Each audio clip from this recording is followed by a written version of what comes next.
كنت باكلم واحد صاحبي عايش في السويد اسمه أيمن، مش عارف إزاي اسمه أيمن وعايش في السويد. المهم إن أنا في المكالمة هو كان في الشغل، هو شغال وعايش في السويد بقى له فترة. هو في الشغل بيكلمني فبيقول لي إن هو رايح للثيرابيست. فأنا يعني باسأله وباقول له أنا عارف إن الثيرابيست ده عندنا بيبقى الراجل بتاع بيحل المشاكل، يعني خلينا كويسين معاهم، يعني أمراض نفسية وكده. فبيقول لي يعني في كل شركة عندهم في ثيرابيست، وبيروح يكلمه لما بيحس ان هو متضايق شويه او مخنوق شويه في الشغل.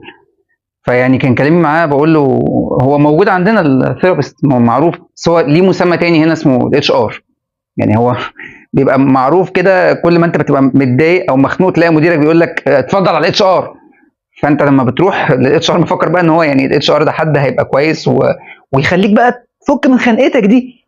فانت بتلاقي القعده في الاول كده اللي هو ايه، انا طبعا بحكي لايمن بقى بقول له يعني انا كنت بروح